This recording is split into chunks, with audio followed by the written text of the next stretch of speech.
સુરતની સુમુલ ડેરીની આજે ચૂંટણી છે। સુમુલ ડેરીની ચૂંટણીમાં ભાજપ માટે પ્રતિષ્ઠાનો જંગ છે। 9 બેઠક પર ખરાખરીનો જંગ જામ્યો છે। પ્રદેશના નેતાઓ પણ ચૂંટણી મેદાને આવ્યા। 2 ધારાસભ્યોને કન્વીનર બનાવાયા। સુમુલ પર સત્તા એટલે ગ્રામ્ય રાજકારણમાં મજબૂત પકડ। હમણાં સુધી 16 બેઠક પૈકી 7 બેઠક બિનહરીફ થઈ છે। 9 બેઠક પર ભાજપ પ્રેરિત પેનલ સામે વિપક્ષનો પડકાર છે।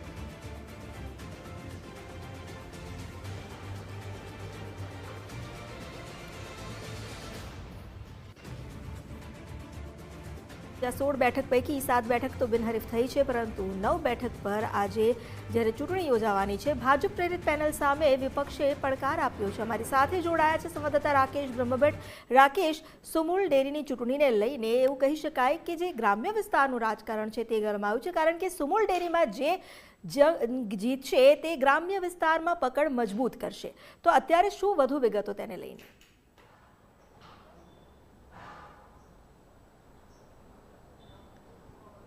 બિલકુલ, સુમુલ ડેરીની ચૂંટણીને લઈને રાજકારણ પણ ક્યાંક ગરમાયું છે, કારણ કે વિપક્ષ અને અપક્ષના ઉમેદવારો પણ આ ચૂંટણી મેદાનમાં ઝપલાવ્યું છે અને ભાજપ માટે આજે આ ચૂંટણી ઉપર કબજો કરવા માટે એક પ્રતિષ્ઠાનો જંગ છે તે કહેવાઈ રહ્યું છે।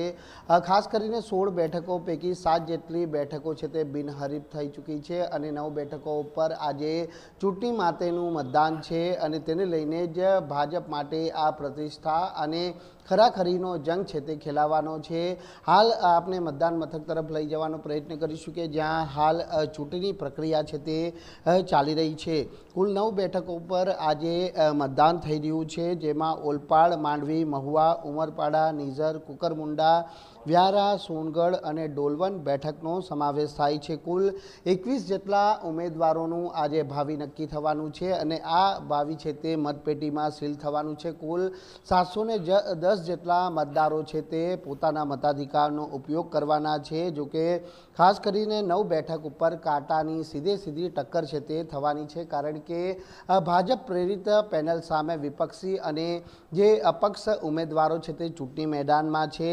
મહત્વની વાત છે કે કુલ 2.5 લાખ જેટલા જે પશુપાલકો છે તે સુમુલ ડેરી સાથે જોડાયેલા છે અને દેશનું 25% જેટલું દૂધનું ઉત્પાદન જ્યારે સુમુલ ડેરીમાં થતું હોય ત્યારે જિલ્લાના 2.5 લાખ જેટલા જે પશુપાલકો જ્યારે આ સુમુલ ડેરી સાથે જોડાયેલા છે, ત્યારે સ્વાભાવિક છે કે ગ્રામ્ય વિસ્તારનું જે રાજકારણ જો પકડ હોય તો તે રાજકારણ ઉપર સમગ્ર દારોમદાર નિર્ભર કરે છે।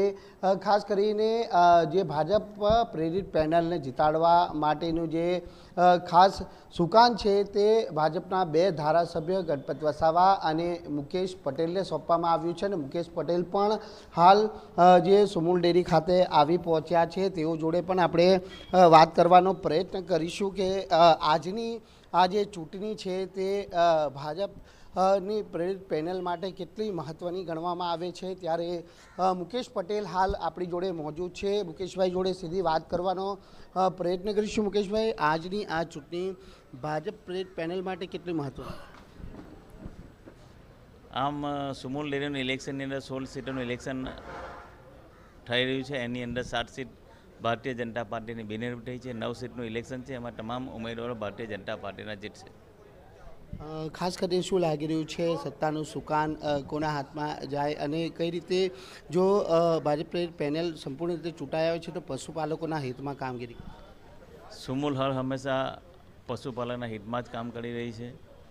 અત્યારમાં દૂધના વધારાની અંદર આખા ગુજરાતમાં સુમુલ જ સારામાં સારો વધારો પશુપાલકોને આપ્યો છે।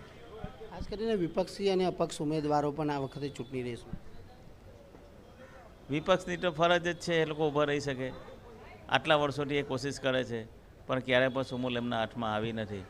પરંતુ જે રીતે ગુજરાત સરકાર સુમુલ માટે કામ કરી રહી છે, અત્યારે પણ જિલ્લા પંચાયતની યોજનામાંથી કોઈ પણ સુરત, તાપી જિલ્લાના પશુપાલકો પશુ લેવો હોય તો 2 ગાય 2 ભેંસની ઉપર 15,000 રૂપિયા એટલે 30,000 રૂપિયા સબસિડી અને વગર વ્યાજની લોન સુમુલ અને ડિસ્ટ્રિક્ટ બેંક તરફથી મળી રહી છે।